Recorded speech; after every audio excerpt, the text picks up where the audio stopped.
Assalamualaikum warahmatullahi wabarakatuh. Good morning everybody. My name is Reyhan Shah Izza Andito from class C Civil Engineering. In this video, I will talk about the history of the Bogor Palace, the structure of the building, and of course, there will be photos of the building. The history of Bogor Palace. Bogor Palace is one of 6 presidential palaces of Indonesia. It's located at the center of the Reyhan City. Its location is side by side with the famous Bogor Botanical Gardens. And actually, the gardens are the part of the palace itself. The palace is on corner of the cross sections of 3 main streets in Bogor, that is Sudirman, Juanda, and Jalak Harupat streets. It occupies 28.8 hectares of land. On its vast front yard, there are hundreds of deer living peacefully. The Bogor Palace can be said as the heart of Bogor. I mean, for both regency and municipalities. This is not only because of the location, but also because in fact Bogor was built using this place as its nucleus. The establishment of Bogor Palace. Originally, there was no intention from the builder to set up a palace as a palace. The person who instructed to build a palace intended only to build a mansion. Governor-General of East India from Netherlands at the time, 1744, Gustav Willem Baron van Imhoff, just wanted to escape from the crowded and busy Batavia, currently known as Jakarta, the capital of Indonesia. He felt Jakarta was too hot and too noisy. Then he searched to find a place for his runaway from the noisy city. After searching too many places, finally, Mr. Imhoff found the place. He was so overwhelmed by the panorama and also the quietness of a place named as Kampung Baru, the new village. He chose this place to build a place for him to escape from Batavia. The third floor story mentioned was finally built based on his instruction. It replicated the Buckingham Palace of Duke Marlborough. The mansion was completed 1 year after, that is 1745. It was named as Buitenzorg. That means a peaceful place or a place without worry. Just exactly what he had looked for. That is why people in Bogor sometimes mention Buitenzorg when they want to refer to their city. The Bogor Palace between 1750 until Indonesian independence.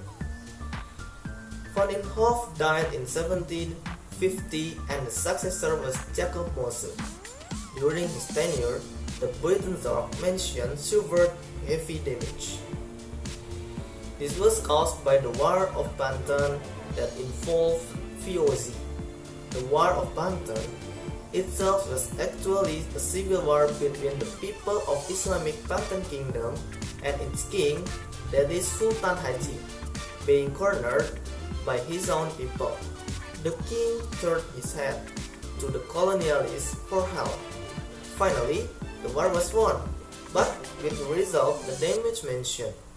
After the war, the mansion was immediately repaired and renovated. The mansion fate was changed drastically 50 years after its establishment.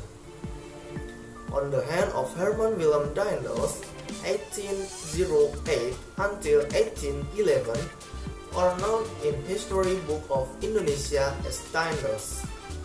In the year of 1808, Daendels set up the longest road in Indonesia, called as the Great Crossway or the Great Crossway. The route stretched from Anyer in West Java to Panarukan in East Java. It stretched approximately 1,000 kilometers. The route was built in short time, only 1 year. The route passed through Bogor. Some parts of the Great Causeway half circle the mansion. The parts of the route in Bogor are now known as Sudirman, Juanda, and Surya Kencana streets. During his tenure, Daendels also renovated the mansion. The mansion got additional wings on the left and right side. Its role was also changed as Daendels used this mansion to conduct meetings with high-ranked peoples of East India government. During this period, 6 pairs of deer in type of Asia, white-spotted deer, were brought to field in the front yard. In 1817, under Baron van der Kepelen, the mansion once again got further expansion and got additional help. During this period, the mansion was separated from its backyard. The backyard was made as Bogor Botanical Gardens. Unfortunately, in 1834, once again the mansion heavily destroyed.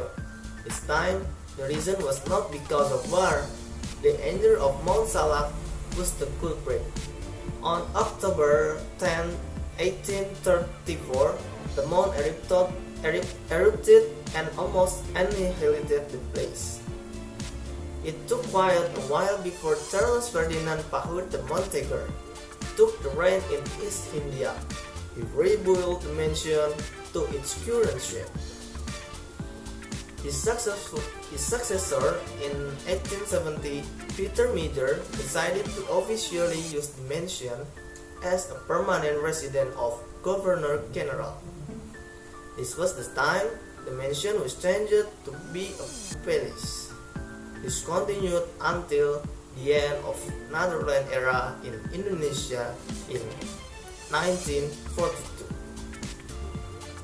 In total, the Bogor Palace had lived under 44 governor-generals of Dutch colonialists since its establishment in 1745 until 1942. Bogor Palace 1942 until 1945. In 1942, during the World War II, Japanese troops entered Indonesia and conquered the Netherlands army. The palace was handed over to Japanese troops as well. During this time, the Bogor Palace was used as an officer for Kemptai, the military police. Bogor Palace 1945 until 1950. After the World War II was over, the palace became one place that was the main target of Indonesian freedom fighter to be occupied. Finally, in 1948, it was occupied. 1 year later, it was handed over to the formal government Indonesia after the recognition of Indonesia's sovereignty. In 1950, the Bogor Palace was formally signed as one of the presidential palaces of Indonesia. And next is the existing building structure in the Bogor Palace.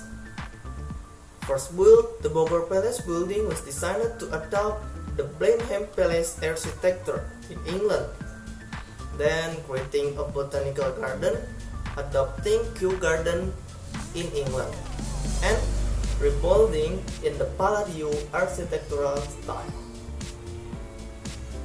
And the conclusion of my presentation video is, I'd like to sum up now. Bogor Palace is one of 6 Indonesian presidential palaces established in 1950, originating from a mansion located in the center of the city of Red, Bogor, built to imitate the architecture of the Duke Marlborough Blenheim Palace.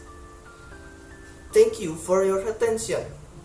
Wassalamualaikum warahmatullahi wabarakatuh.